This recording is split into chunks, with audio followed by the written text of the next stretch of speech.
Me llamo Leonel Vargas. Tengo 61 años. Antes manejaba el mostrador de referencia en la Biblioteca Municipal de Mérida, donde la gente llegaba buscando respuestas que no sabían cómo formular. Ahora preparo mi café más fuerte de lo que solía y trato de no esperar mucha charla durante el desayuno.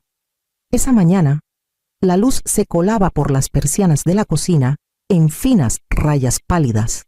Gabriel estaba revisando su celular en la mesa, con el cabello recogido en un moño descuidado, su reloj dorado brillando mientras alcanzaba el azúcar. Yo cortaba una toronja cuando habló, tan despreocupado que casi no lo noté. Me voy al viaje de Miami de Josefina este fin de semana, dijo, con la voz tensa, como si hubiera ensayado esa calma. Tú no estás invitada. El cuchillo se detuvo en mi mano. No estoy... que no levantó la vista. Josefina pensó que sería bueno que fuera yo en tu lugar. Está hasta el cuello con eventos de la iglesia, y sería una tontería desperdiciar los boletos. Rafael está de acuerdo. Volvió a deslizar el dedo por la pantalla, con voz ligera, como si hablara del clima. Dejé el cuchillo en la mesa, la hoja atrapando un destello de luz. Ese viaje era de Josefina y mío. Gabriel se encogió de hombros. Bueno, ella cambió de opinión. No lo hagas un drama, papá. Es solo un fin de semana. Su tono mitad lástima, mitad desdén dolió más que cualquier cuchillo que sostuve esa mañana. Lo había oído antes. En detalles pequeños el suspiro cuando ofrecía un consejo. Los ojos en blanco cuando preguntaba por su trabajo.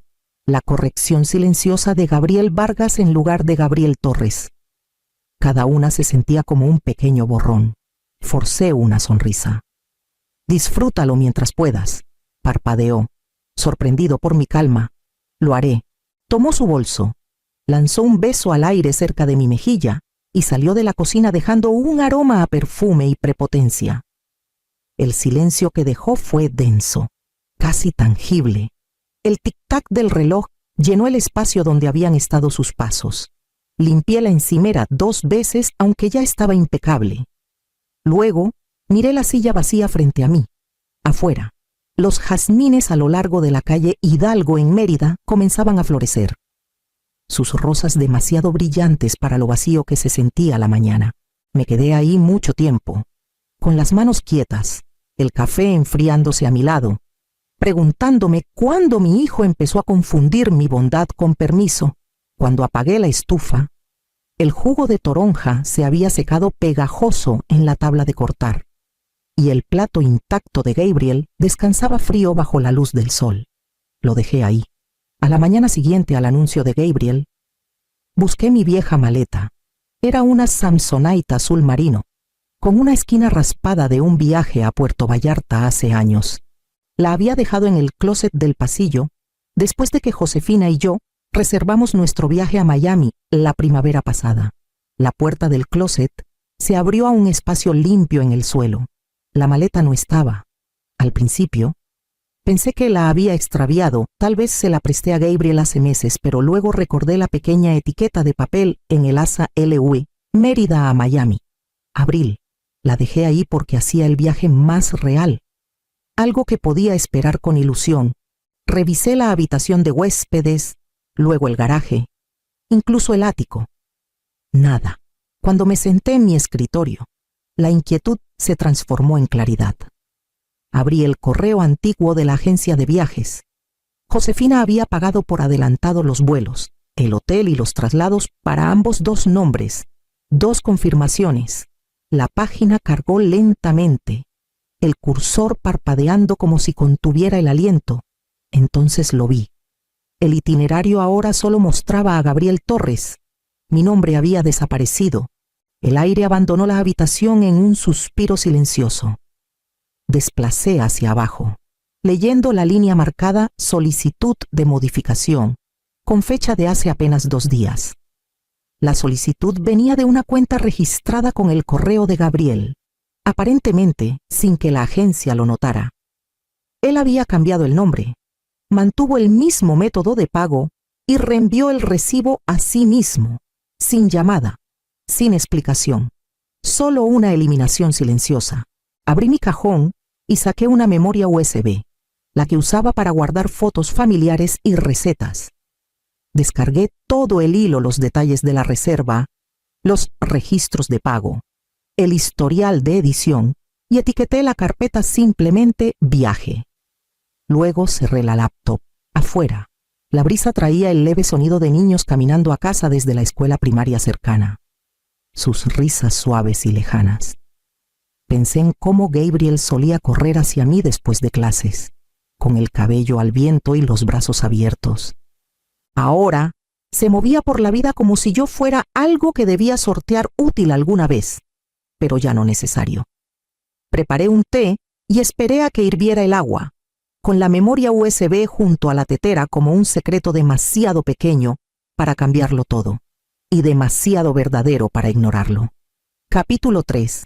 La llamada desde Playa del Carmen, el viernes por la mañana. El aire tenía esa quietud suave y pesada que Mérida tiene antes de la lluvia. Estaba terminando una lista de compras cuando sonó el teléfono. La pantalla mostró un nombre que no había visto en semanas: Josefina Torres. Su voz llegó cálida y brillante como siempre. Leonel. Solo quería confirmar a qué hora llegan a Miami mañana. Ya tengo listo el coche de alquiler. Y el resort dijo que guardarán nuestras habitaciones hasta las 6. Apreté la encimera. Nuestras sí, tú y Gabriel, dijo alegremente. Mencionó que tal vez no volarían juntos esta vez.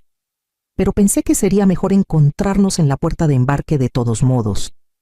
Me apoyé en la encimera, con la lista de compras arrugándose en mi mano. Josefina, dije lentamente. Gabriel no te dijo que no voy. Una pausa, solo un respiro.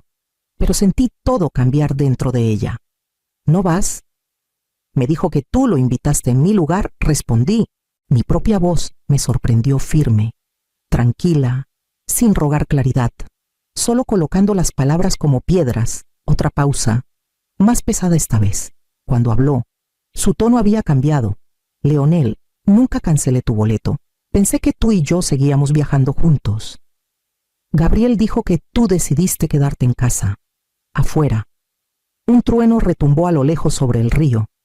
Tragué saliva, con el aguijón de la traición punzando en la garganta. No, Josefina, nunca dije eso. Estaba emocionado por el viaje. Vaya, dijo tras un largo silencio. Su calidez reemplazada por acero. Eso es interesante, porque él hizo parecer que tú insististe en que tomara tu lugar. Algo en mí se quedó muy quieto. La clase de quietud que llega tras años de ser cuidadoso con quienes confunden tu paciencia con pasividad. ¿Quieres que te envíe los recibos?, pregunté suavemente. Las confirmaciones de la reserva, los registros de pago, todo. Sí, dijo al fin, con voz cortante. Envíame todo. Cuando colgué, la lluvia finalmente estalló. Cayó rápida y fuerte contra las ventanas de la cocina. Lo bastante fuerte para ocultar el sonido de la taza de té quebrándose en mi mano. Capítulo 4. Los recibos. Al anochecer, la lluvia se había reducido a un leve murmullo. La casa olía ligeramente a limón y aire húmedo. Esa mezcla de limpieza y algo inquieto. Me senté en la mesa de la cocina con mi laptop abierta, la misma que Gabriel solía pedir prestada cuando aún pedía permiso. Los correos estaban ahí, la reserva original de Josefina, los recibos de la agencia, las confirmaciones de pago a mi nombre. Los organicé con cuidado, como archivos para un archivo de biblioteca, cada uno marcado con la pequeña prueba de lo que hice y lo que no. No añadí un mensaje. No había nada más que explicar. Adjunté cada documento. Escribí solo reenviado como solicitado y presioné enviar. El silencio después se sintió extraño, como el silencio tras una puerta cerrada de golpe. Cerré la laptop y observé la luz desvanecerse en la pared de la sala. Afuera, las ramas goteaban en un ritmo lento contra las canaletas.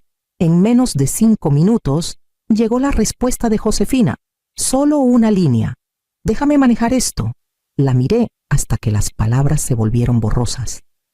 Luego, exhalé una respiración profunda y estabilizadora que parecía venir de un lugar al que no había llegado en años. Por primera vez, No sentí la necesidad de intervenir o suavizar los bordes de nadie. La verdad ya se movía sola. Preparé una taza de manzanilla y la llevé al porche. La calle estaba silenciosa, salvo por el zumbido lejano de los autos en la calle Hidalgo. A unas casas de distancia, la luz del porche de doña Rosa se encendió. Ella saludó a través de la lluvia, y yo levanté mi taza en respuesta. Adentro. Apagué todas las luces excepto la pequeña lámpara junto a mi sillón. La memoria USB seguía en la encimera.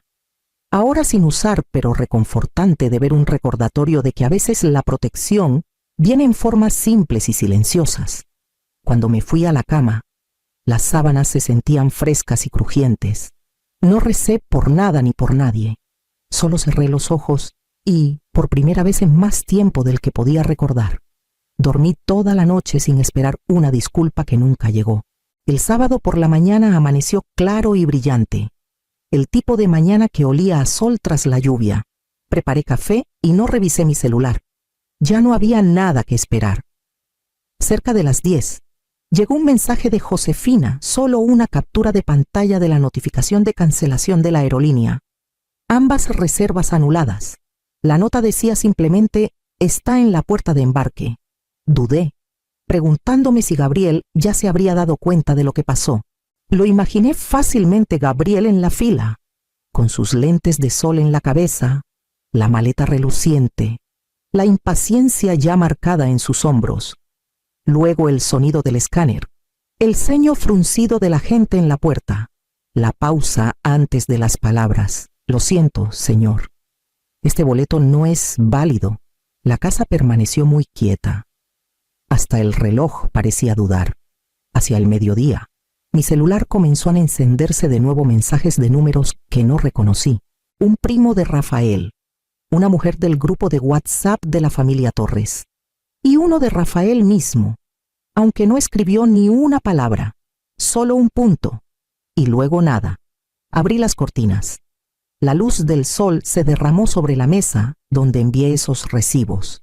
Imaginé la escena desarrollándose en tiempo real. Josefina, tranquila como piedra, explicándole a su hijo qué pasó realmente. La familia dándose cuenta de que el hombre que tanto se esforzó por impresionarlos había robado el lugar de otro, no solo en un vuelo, sino en la confianza misma. A las 2, el silencio se profundizó de nuevo. Los mensajes cesaron. Ni siquiera Josefina volvió a llamar. No había necesidad. Salí y regué el jardín, lento y deliberado. La tierra oscureciéndose bajo la manguera. La pequeña hortensia que Gabriel me dio el último día del padre estaba floreciendo ahora, azul pálida y frágil. Me agaché y toqué un pétalo, se dobló bajo mi dedo, suave y magullado. Adentro. La cafetera aún estaba medio llena. Serví una segunda taza y me senté junto a la ventana, viendo el día asentarse en su forma tranquila en algún lugar. Un hombre estaba parado en un aeropuerto, dándose cuenta de que el vuelo que pensó que era suyo nunca estuvo destinado para él. Y aquí, en la casa tranquila de la calle Hidalgo, el aire finalmente se sentía equilibrado, pesado con la verdad, pero limpio. El teléfono sonó justo después del atardecer. El cielo sobre Mérida se había vuelto de un gris suave y magullado, el color que aparece justo antes de que las luces de la calle cobren vida. Sabía que sería él antes de mirar la pantalla. Papá, ¿qué hiciste? La voz de Gabriel se quebró entre lágrimas y enojo, el sonido de alguien que no estaba seguro de qué sentimiento ganaría. Mantuve mi tono firme. Creo que deberías decirme a qué te refieres. ¿Enviaste esos correos a Josefina? Gritó. ¿Entiendes el desastre que causaste? Rafael está furioso. Toda la familia está revuelta. Hablan de mí como si fuera un ladrón. Lo arruinaste todo. Me apoyé en la encimera, viendo la luz desvanecerse por la ventana. No arruiné nada, dije suavemente. Solo mostré lo que era mío. Se quedó en silencio por un instante. Luego rió con amargura. Eres increíble. Siempre tienes que ser la víctima. Solo intentaba arreglar las cosas. Tú habrías estado de malas en Miami de todos modos. No necesitaba que arreglaras nada. Gabriel, Josefina me odia ahora. Rafael ni siquiera me habla. Espero que estés contento. Sus palabras cayeron como piedritas arrojadas a una puerta cerrada, afiladas, pero inofensivas. Podía escuchar su respiración acelerarse. Ese mismo ritmo que tenía de niño justo antes de llorar demasiado fuerte para hablar. Gabriel, dije, puedes culparme si eso te ayuda a dormir, pero esto te lo hiciste tú mismo. Hubo un largo suspiro al otro lado. Luego, un susurro herido y bajo. Solo querías avergonzarme. No, dije, quería que dejaras de avergonzarte a ti mismo. La línea se quedó en silencio. Luego vino el clic seco de la desconexión, final y pequeño. Me quedé ahí un momento, con el teléfono en la mano, escuchando el zumbido del refrigerador y el viento contra las persianas. La casa se sentía más pesada, pero no como antes. Era el peso que sigue a algo que se rompe el que te dice que todo terminó. Apagué la luz de la cocina, la habitación hundiéndose en el crepúsculo. En algún lugar del silencio, los primeros insectos nocturnos comenzaron a cantar. Dejé el teléfono en la encimera y caminé al porche, donde el aire olía a lluvia y césped cortado. Y el silencio se sentía como el sonido más verdadero del mundo. Josefina llegó el jueves siguiente, sin avisar, pero no inesperada. Su sedán plateado se detuvo frente a mi reja, y cuando bajó, traía un ramo de rosas amarillas pálidas. El gesto se sentía intencional, suave, pero no sentimental. Pensé que te podrían gustar, dijo al abrir la puerta. Su voz era tranquila, aunque sus ojos tenían ese mismo brillo cansado que debían tener los míos. La invité a pasar.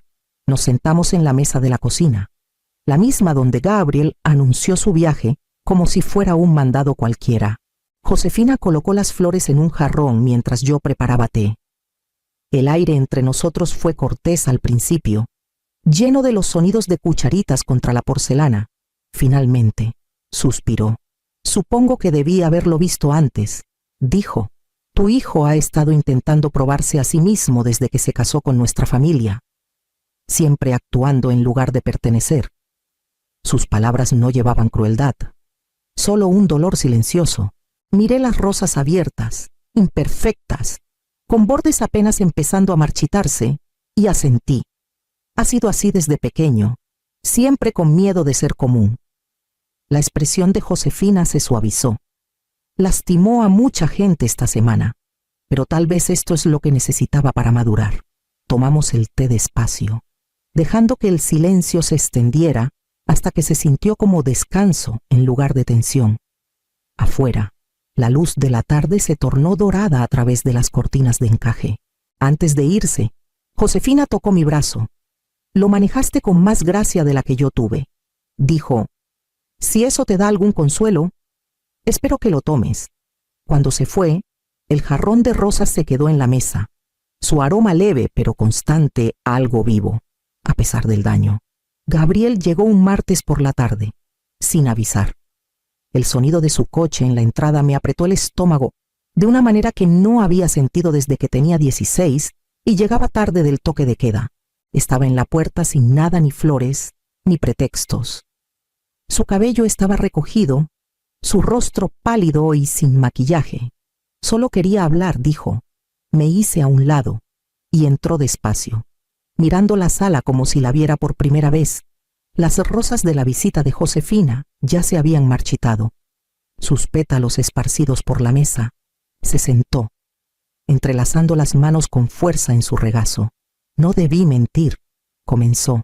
Solo, Josefina siempre me compara contigo. Te quiere, papá. Piensa que eres tan calmado, tan perfecto. Quería que viera que yo también podía con las cosas. La familia de Rafael me pone mucha presión. Su voz temblaba en los bordes, pero me quedé quieto, con las manos en las rodillas. Podía sentir que esperaba consuelo, perdón, tal vez el mismo rescate que le había dado demasiadas veces antes.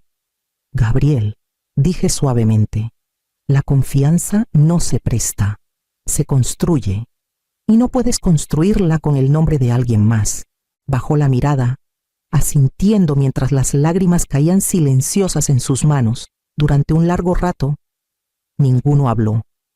El único sonido era el ventilador de techo girando en lentos círculos sobre nosotros. Finalmente, se puso de pie, alisando su ropa. «Te llamaré», murmuró.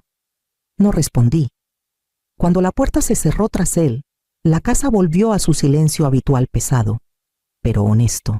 El sobre llegó 3 días después, con sello postal de Cancún. Reconocí la letra cursiva de Josefina antes de abrirlo. Dentro había una sola hoja de papel, un cheque doblado y una fotografía brillante de una playa pálida y azotada por el viento. Su escritura era cuidadosa, del tipo que se usa cuando las palabras deben cargar peso. «Querido Leonel», comenzaba, «gracias por tu gracia en todo esto. El viaje fue reembolsado por completo, por favor. Acepta tu parte. El personal del resort preguntó por qué cancelamos. Les dije que elegimos la paz sobre el ruido.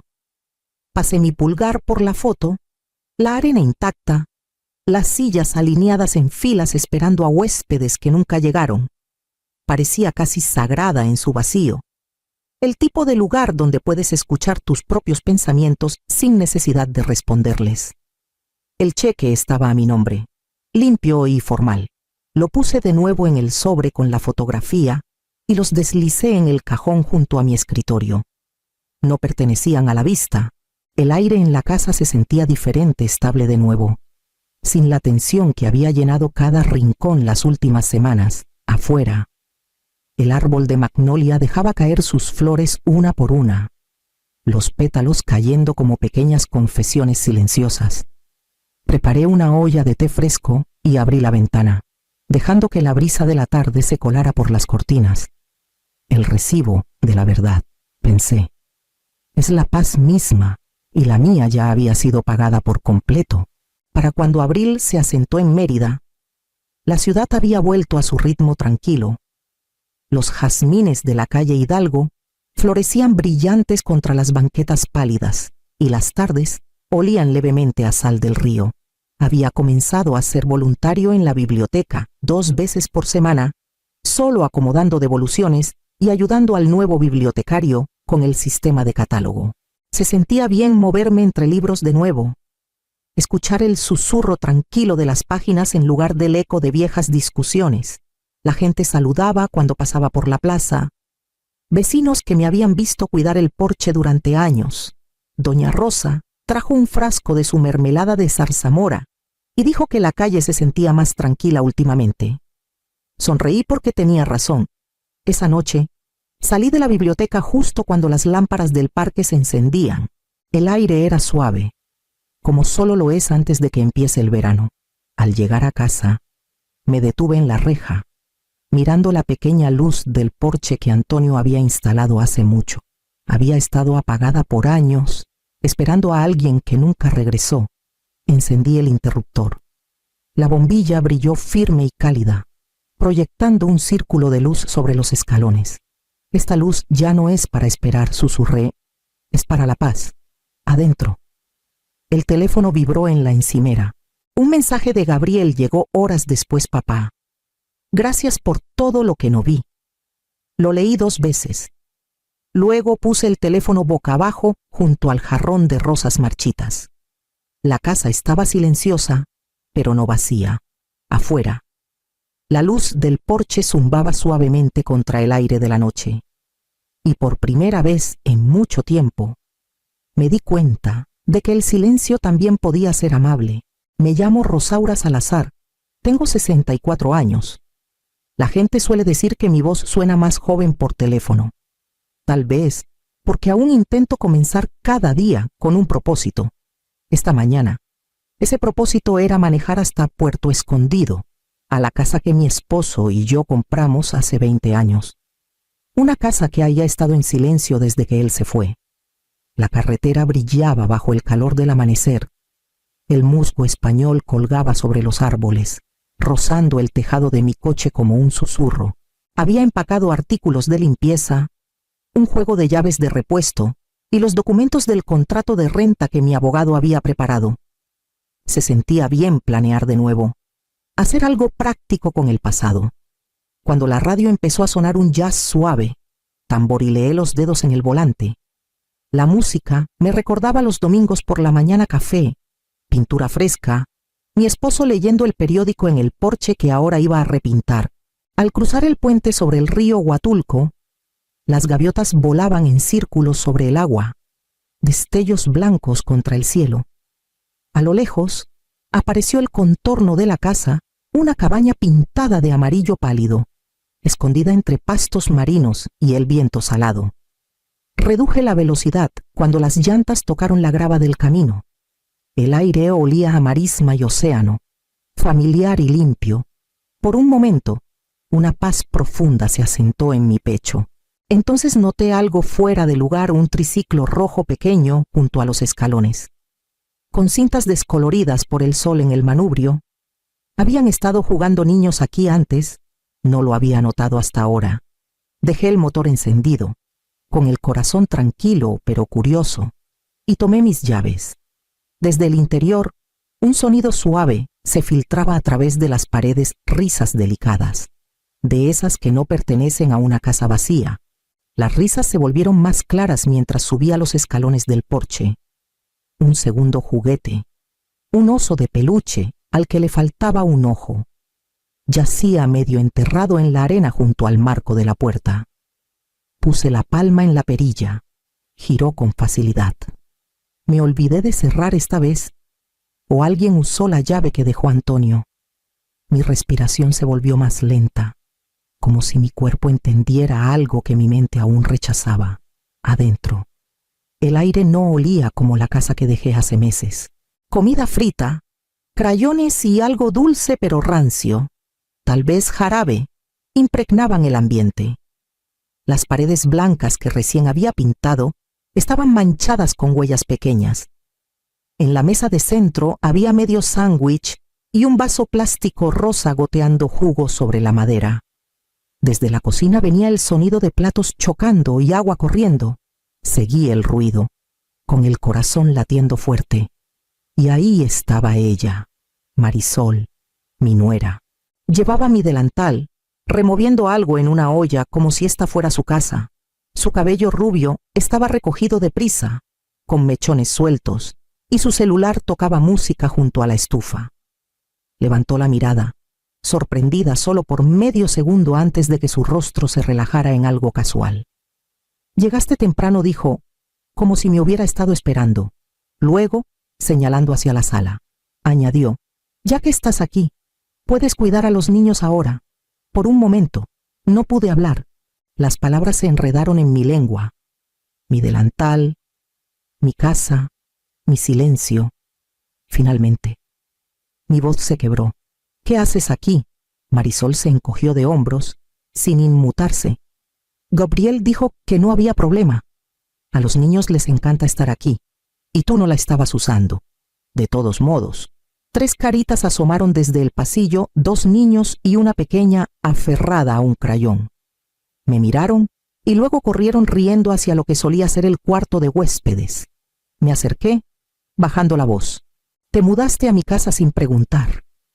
Marisol sonrió, pero su sonrisa no llegó a sus ojos. «Ay, Rosaura, no seas tan dramática. Es la familia. Tú, más que nadie. Deberías entender lo que es ayudar a la familia». Algo dentro de mí se quedó muy quieto. El viento del océano afuera hizo temblar la ventana. Un sonido leve pero agudo, como un eco de una advertencia que aún no había puesto en palabras. Miré alrededor los juguetes regados, la encimera llena de grasa, una vida construida aquí sin permiso, y entendí que la paz había sido reemplazada por algo completamente distinto.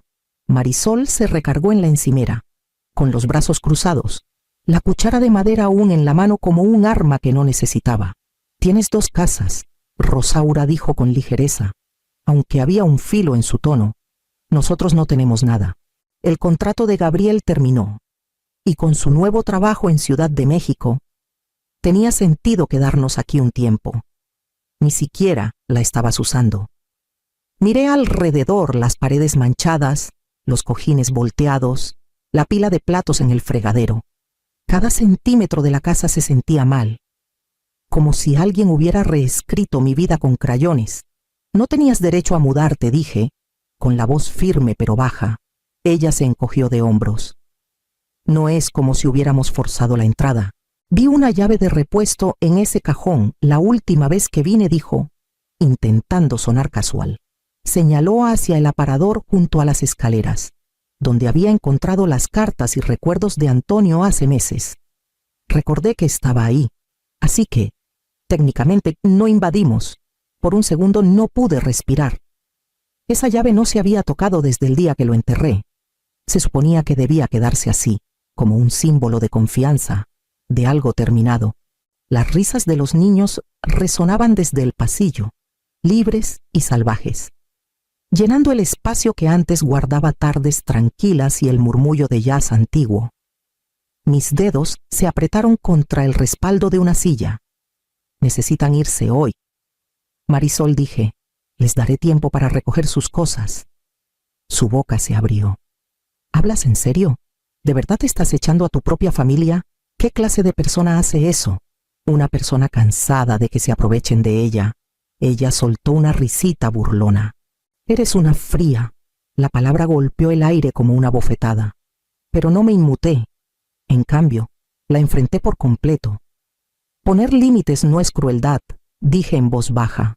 Es la única razón por la que el amor puede sobrevivir. El rostro de Marisol se endureció. Por primera vez, vi no confusión sino desafío. Supe entonces que esto era solo el comienzo.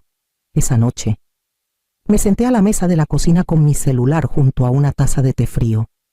El número brillaba en la pantalla. Gabriel. Mi hijo, marqué de nuevo. Sonó 4 veces y pasó al buzón de voz. Su voz grabada alegre y distante. Gabriel, ¿soy yo? Mamá. Llámame en cuanto puedas, es importante. Terminé la llamada y esperé. Pasaron 10 minutos, luego 20, afuera. El viento golpeaba las ventanas, trayendo el sonido de la marea. En algún lugar de la casa, uno de los niños lloró, y la voz de Marisol se alzó con irritación antes de desvanecerse en silencio. Lo intenté de nuevo por la mañana. El mismo resultado, sin respuesta, sin mensaje.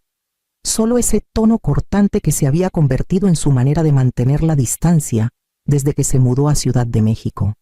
Por la tarde, pasé por una pequeña tienda de abarrotes cerca del puente para comprar provisiones. La cajera, una mujer parlanchina que conocía desde hace años, me sonrió amablemente. No esperaba verte por aquí, Rosaura. Pensé que estarías en Ciudad de México visitando a Gabriel y a su amiga. Me quedé helada. ¿Qué? Bueno, alguien mencionó que ha estado viajando con una colega. Asumí que lo sabías. Es guapa, cabello largo y oscuro. Perdón, pensé que estabas al tanto. Le agradecí, aunque las palabras apenas pasaron por mi garganta. De regreso, el aire de Puerto Escondido se sentía más pesado que de costumbre. Las gaviotas que volaban encima parecían eco de una verdad que no había querido ver. Marisol no se había mudado a mi casa por desesperación. Estaba escondiéndose de él, de la vergüenza, de cualquier colapso que no quería que el mundo viera. La traición se asentó como sal en una herida abierta familiar, punzante, imposible de lavar. A la mañana siguiente, manejé hasta Oaxaca, la ciudad brillando pálida bajo un sol invernal. Las calles estaban tranquilas, el aire cortante con el olor a sal del río y pinos lejanos. Estacioné frente a un edificio de ladrillo en la calle Hidalgo, donde las letras doradas aún decían Martínez y Torres, abogados. El señor Martínez había manejado nuestros documentos de herencia cuando Antonio murió. Un hombre paciente, de cabello plateado y manos gentiles. Me saludó con el mismo tono sereno. Señora Salazar, ¿cuánto tiempo? Pase, por favor. Escuchó mientras le conté todo: la mudanza repentina de Marisol, los niños, la llave que había tomado. Lo expuse todo con claridad, como cuando corregía ensayos preciso, sin emociones. Cuando terminé, se recostó y se quitó los lentes. Usted sigue siendo la única dueña de esa propiedad. No hay contrato de renta, no hay consentimiento escrito, no hay arrendamiento. Lo que está pasando se llama ocupación ilegal. Hizo una pausa antes de añadir suavemente: no es cruel, señora Salazar, solo está haciendo valer la realidad. Sus palabras me estabilizaron más de lo que esperaba. Me aconsejó documentar todo: fotos, mensajes, fechas. No necesita discutir, dijo, solo necesita pruebas. Asentí, recordando el dicho favorito de Antonio: la diferencia entre el caos y el orden es el papel. Tras firmar algunos formularios, salí de su oficina con copias de la escritura y una extraña claridad. La ley era fría, pero limpia. Cada formulario firmado era una línea de defensa, más firme que la culpa, más sólida que cualquier súplica. De regreso en casa, encontré a los niños dibujando con gis en la barandilla del porche. Marisol ni siquiera me miró al pasar. Fui directo a mi cuarto. Cerré la puerta y encendí la pequeña impresora junto a mi escritorio. La escritura salió nítida y blanca. La guardé en un sobre. Lo puse en mi bolsa junto al anillo de bodas de Antonio y cerré el broche. Por primera vez en días, respiré sin temblar. La casa ya no era solo un recuerdo o una carga. Era la prueba de todo lo que había construido y todo lo que protegería.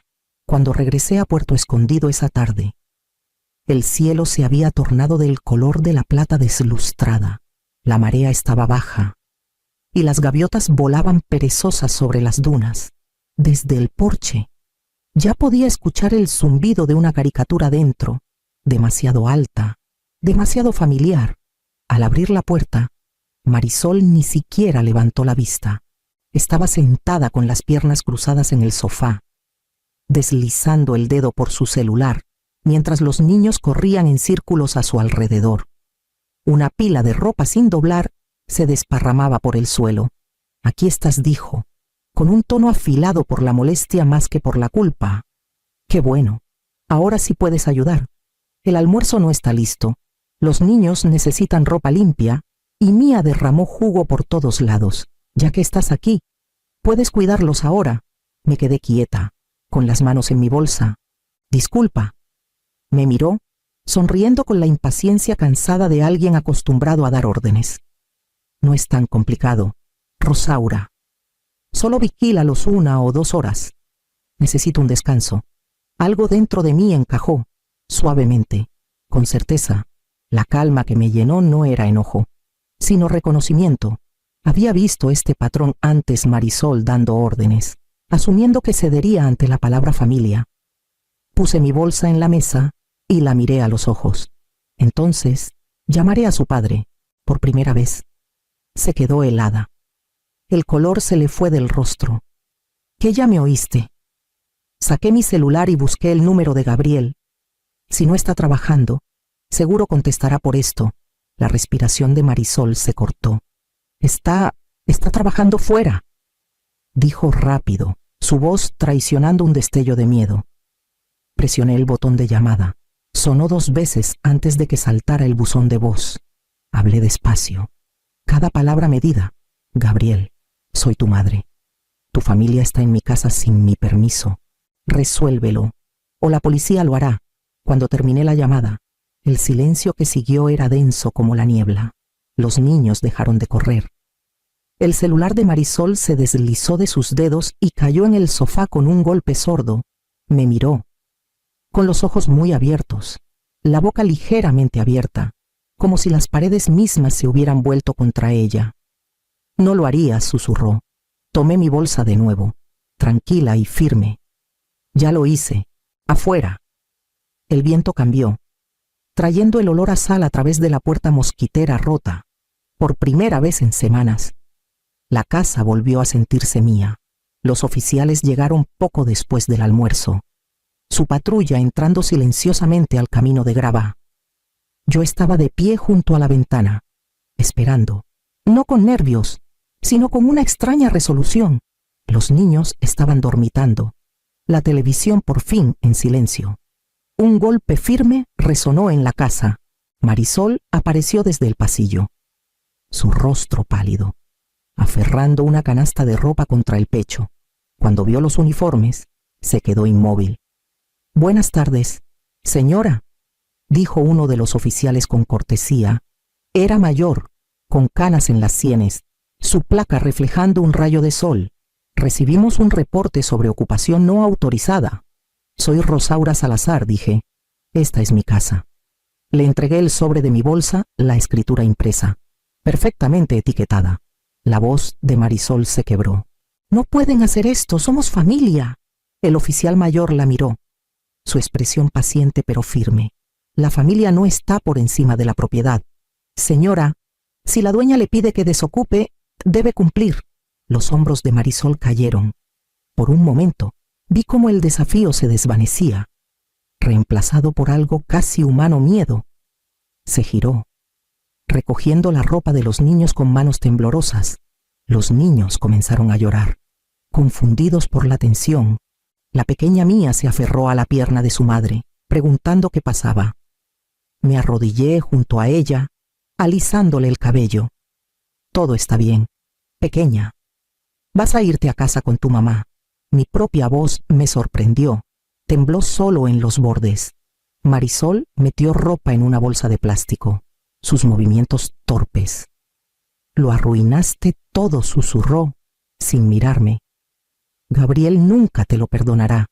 Me puse de pie, con las palmas frías. «Eso es entre tú y él».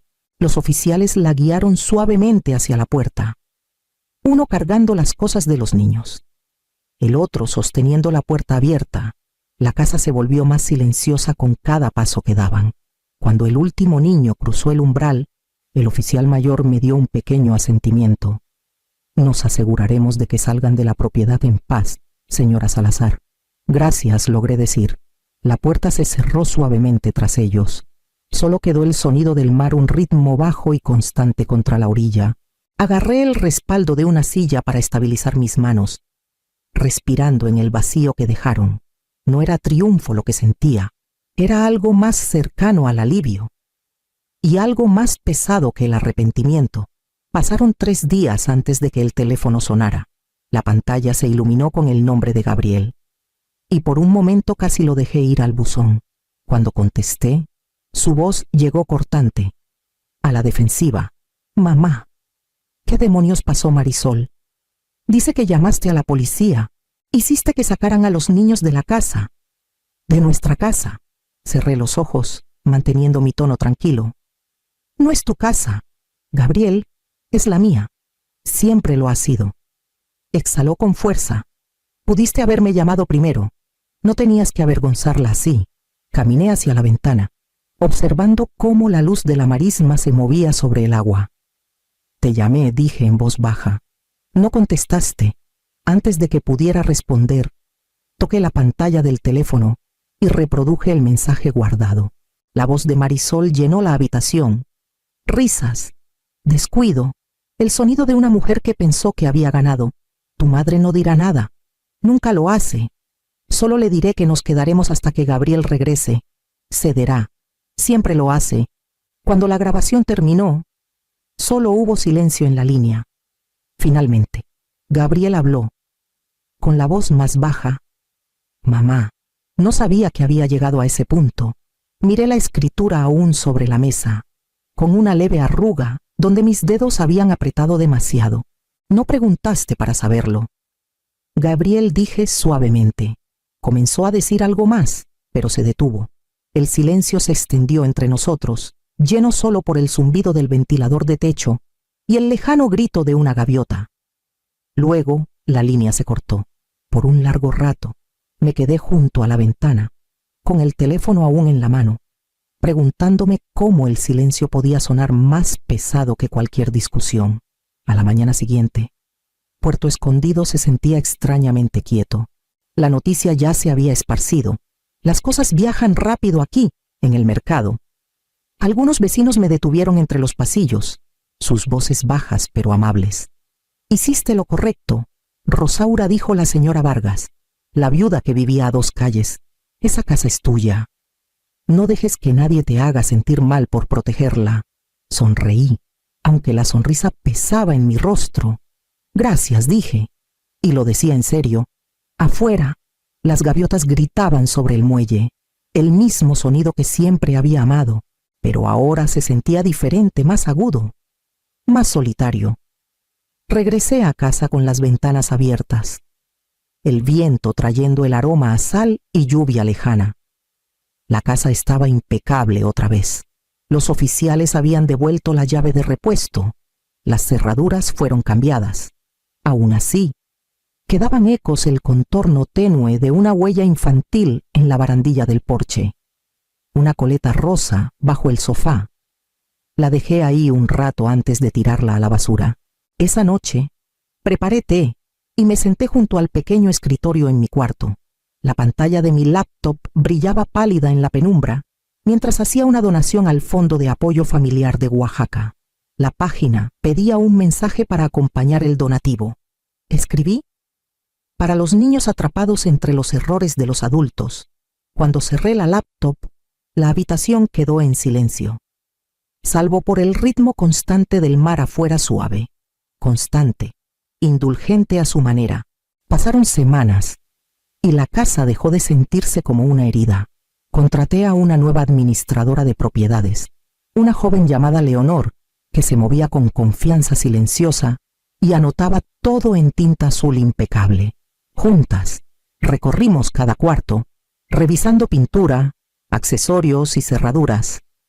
La luz del sol cruzaba los pisos, limpia y brillante, como si nada caótico los hubiera tocado nunca. A la semana siguiente, el contrato de renta fue firmado. Los nuevos inquilinos, una pareja retirada de Mérida, querían un lugar tranquilo para ver las mareas. Le entregué las llaves a Leonor, sin tristeza, solo alivio. La casa estaba lista para vivir de nuevo, y yo también. De regreso en Oaxaca, encontré un ritmo. Los martes y jueves enseñaba clases de alfabetización en el centro comunitario. Mis estudiantes eran adultos nerviosos, trabajadores, esperanzados. Ayudarles a encontrar palabras de nuevo me recordaba que incluso las cosas rotas pueden restaurarse con paciencia. Una noche, regresé a Puerto Escondido para recoger las últimas cajas que había guardado en el cobertizo. El sol se hundía, tiñendo el río de oro. Me quedé en el porche donde Antonio alguna vez colgó el farol, el que insistió que duraría más que nosotros dos. Cuando llegó la oscuridad, encendí el interruptor. La bombilla brilló suavemente contra las tablas, cálida y firme. Esta luz ya no es para esperar, susurré. Es para la paz. Mi celular vibró horas después un mensaje de Gabriel. Mamá, gracias por mantenerte firme. Lo leí 2 veces. Luego puse el teléfono boca abajo en la barandilla. El aire olía a sal y madreselva. Más allá de la marisma, el agua brillaba silenciosamente, llevándose el día. Me quedé ahí hasta que el último color se desvaneció. Con la luz del porche firme contra la noche,